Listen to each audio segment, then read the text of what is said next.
Instant घरे जदि चकुली पिठा बनवाई चाहूबे ताले यही रेसिपीटी आपण मान पूरा परफेक्ट रहिबो। बिना बिरी बिना चाउल बिना चूड़ारे बनिकी रेडी हो घरे थिबा मात्र 2 कप मुड़ी रे ता सहित बनैबा 2टी प्रकार चटनी। आपण मानकु अनुरोध वीडियो को मूल लास्ट जाए देखंतु। नमस्कार, प्रतिदिन रोसई को आपण मानकु अनेक अनेक स्वागत। आपण मानकु अनुरोध रहिला जदि चैनल नुआ अछंती प्लीज चैनल को सब्सक्राइब करनेबे ता सहित वीडियो को प्लीज गोटे लाइक करिवे। प्रथमे आम कौन करवा ना चकुली बनवाई गोटे बड़ जगह नवा जगार मुझे दे दूची 2 कप मुड़ी सबु जिनस को मापिक यूज करेंगे। मुझे कप्रे मापिची आप चाहिए बाउल मापी पारे। तापर आम ये कौन करना 2 कप पानी देदबा। पानी दे सारा पर मुड़ी को टिके एमती धोई नेबे। तापर पाखापाखि 10 मिनिट यहीपरी कौन करेंगे ना सोक करके छाड़देवे जहाँफल मुड़ी टिके नरम हो ग्राइंडिंग करने सहज हम। एपटे आउ गोटे जगह नवा गोटे जगार मुझे दे दूची 1 कप सुजी। जेहेतु मुझे कप्रे मापिकी कौन करी ना 2 कप मुड़ी नहीं तापर आम ये कौन करें ना 1 कप सुजी दवा तार अधा सुजी ये यूज करेंगे। ये आप चाहिए सरुदाना वाला मोटा दाना वाला सुजी नहीं पारे। ता सहित आम कौन करवा ना जो कप्रे मापिकी सुजी देजे से कप्रे मापिक 1 कप देदवा पानी और से कप्रे मापिक आम कौन करवा ना आधा कप देदवा दही। दही ये बेसी खटा वाला नेबेनी ना टेस्ट एत आसबनी चकुली पिठा टे खटा खटा लगे। मुझे आधा कप दही दे दूची। ये मोर फ्रेश दही थी मुझे फ्रेश दही दे सारा कौन करवा ना दही सुजी और पानी को प्रथमे 1 ରୁ 2 मिनिट ये आम कौन करवा भल से मिसई नवा। ये आप कौन करें ना सुजी को मिसई सारा पाखापाखि कभर करने कभर करके 10 ରୁ 15 मिनिट सोक हाँपाई छाड़देवे। जेहेतु सुजी आमर कौन हम ना पानी सहित मिसिक पूरा फुलीज ग्राइंडिंग करने सहज हम। आपको गोटे साइड रखी नवा। चलतु एवं चटनी प्रिपेरेसन कर नवा। से गोटे पैन बसई पैन आम कौन करना 1 चामच देदबा तेल। ये रिफाइन तेल यूज करेंगे। तेल जितेबाला गरम हो 1 चामच मुठी दे दूची बुट डाली ता सहित 1 चामच ये आम देदबा बिरी डाली आधा चामच ये आम देदबा जीरा। जीरा जिते फुटीज 1 सुखिला लंका दूची आपड़ चाहिए कंचा लंका यूज करेंगे। ता सहित ये आम कौन करना अल्प किसी भूषम पत्र देदबा। एतिक जिनस दे सारा पाखापाखि 1 ରୁ 2 मिनिट ये कौन करें ना सबू जिनस को टिके भाजी नेबे। देखिपे मुझे भाजी नहीं सारा। एवं आम कौन करें ना 3 ରୁ 4टी रसुण देदबा ता सहित ये यूज करवा 1 पियाज। गोटे पियाज को ये फाइनली चॉप कर नहीं पियाज को देदबा। पियाज को दे सारा 1 ରୁ 2 मिनिट ये आम कौन करें पियाज को टिके भाजी नवा।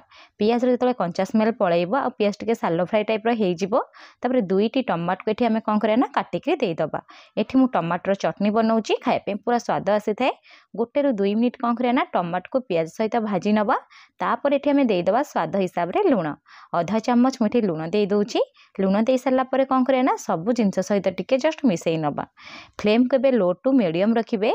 लो टू मीडियम फ्लेम रे कभर करने कभर करके पाखापाखि 3 ରୁ 4 मिनिट छाड़देवे।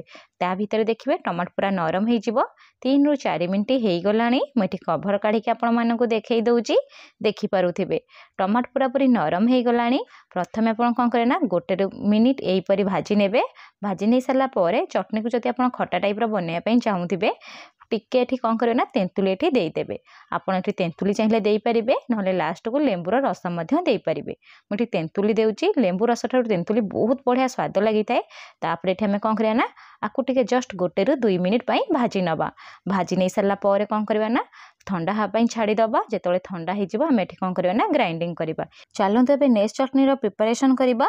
से गोटे मिक्सिंग जार नहीं जार ये आम देदबा पाखापाखि आधा कप नड़िया। मुझे नड़िया को कोरिकी नहीं आप चाहिए नड़िया को काटिक तार ब्राउन कलर पार्ट अलग करके ता सहित मुझे दे दूची 1 मुठा धनिया पत्र 10 ରୁ 12टी ये आम देदबा पुदीना पत्र। स्वाद भल आसापी 1 देदबा कंचा लंका स्वाद हिसाब से ये आम देदबा लुण दे सारा ये आम कौन करना चटनी गोटे खटा बनवाई 1 चामच लेंबूर रस दबा। आपड़ चाहिए तेंतुली दे पारे ना लेंबू रस आ तेंतुली की स्किप करेंगे। भल से ग्राइंडिंग हाँपाई 2 ରୁ 3 चामच पानी देके आपको भल से ग्राइंड कर आनिबा।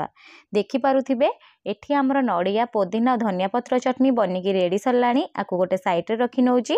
एबे चलंतु नेक्स्ट चटनी को ग्राइंडिंग करवा। आम जो टमाटो और पियाज को भाजिकी रखिथिले ठंडा हो सारा पर गोटे मिक्सिंग जार नेबे दे सारा पर भल से ग्राइंडिंग होपाई 2 ରୁ 3 चामच पानी देबे पानी दे सारा पर भल से चिकन करी बाटी आनिबे देखि पारुथिबे एठी हमर राग राग टमाटो चटनी मध्य बनिकी रेडी सरलाणी आको गोटे साइड रे रखी नउची एबे गोटे पैन बसैबे पैन रे देई देबे आधा चामच तेल तेल जेतेबेले गरम हे जिवो तड़का बनैया पई एठी हमें देई दबा आधा चामच सोरिष ता सहित आधा चामच एठी हमें देई दबा जीरा देई सारला पर एठी आपण कोन करे ना अल्प किछि देई दे बुट डाली ता सहित अल्प टिके देई देबे एठी बिरी डाली एतिकी देई सारला पर एठी आपण कोन करबे ना गोटे सुखिला लंका को मध्य देई देबे देई सारला पर आको टिके जस्ट भाजी नेबे भाजी नै सारला पर अल्प किछि भूसम पत्र एठी देई देबे भूसम पत्र देई सारला पर आको जस्ट 1 ରୁ 2 मिनिट भाजी नेबे एबे हमर चटनी पई पूरा तड़का बनी पूरा रेडी सरलाणी आपण चाहिले एमती मध्य चटनी को खाई परिबे नले तड़का देकी मध्य खाई परिबे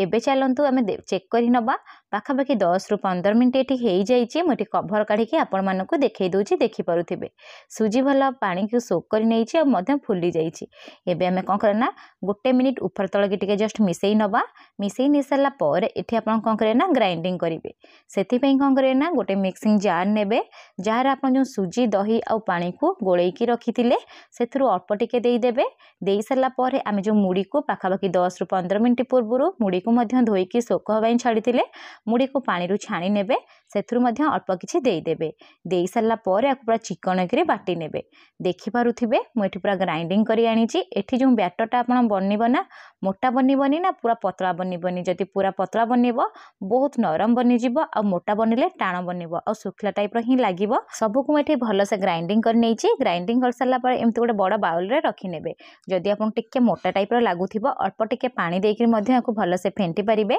जेहेतु हमें इंस्टेंट एठी बनौचे अल्प टिके खाइबा सोडा देई दबा आपण चाहिले बिना खाइबा सोडा रे मध्य एई परी बनैकी रेडी करि परिबे स्वाद हिसाब रे आधा चामच मेठी लूण देई दोउची लूण देई सरला पर आकु हमें कोन करे ना 1 ରୁ 2 मिनिट भलो से मिसेई नबा एबे हमर चकुली पिठा पई इंस्टेंट बैटर पूरा बनिकी रेडी सरलाणी आ मुड़ी चकुली बहुत नरम बनी थाए आपण को थरे घरे बनांतु देखिबे आपण मन को बहुत स्वाद लागिबो एबे हमें पिठा बनैबा सेति पे गोटे तावा बसैची तावा को प्रथमे भलो भाबरे गरम ह पई देबे जदि आपण तावा ठीक बिना गरम रे करिवे त चकुली पिठा ते क्रिप्सी बनिबनी जेतले तावा गरम हे जिवो अल्प टिके तेल को एमती ग्रेस करि नेबे तापरे 2 चामच बैटर देकी जदि आपण पतला वाला चाहुथिबे तले पतला बनै परिबे जदि मोटा चाहुथिबे तले मोटा मध्य बनै परिबे तापरे कवर करिकि 1 ରୁ 2 मिनिट एठी छाडी देबे बिना कवर रे मध्य बनिकी रेडी हे जिवो 1 ରୁ 2 मिनिट पर मटे कवर काढी के आपण मानको देखौची देखि पारुथिबे ऊपरटा पूरा सुखिला पड़ी जाईची तो एमती सुखिला आसी जिवो ना आपण कोन करिवे ना लुहा खड़ेगारे टिके जस्ट ओल्टेई नेबे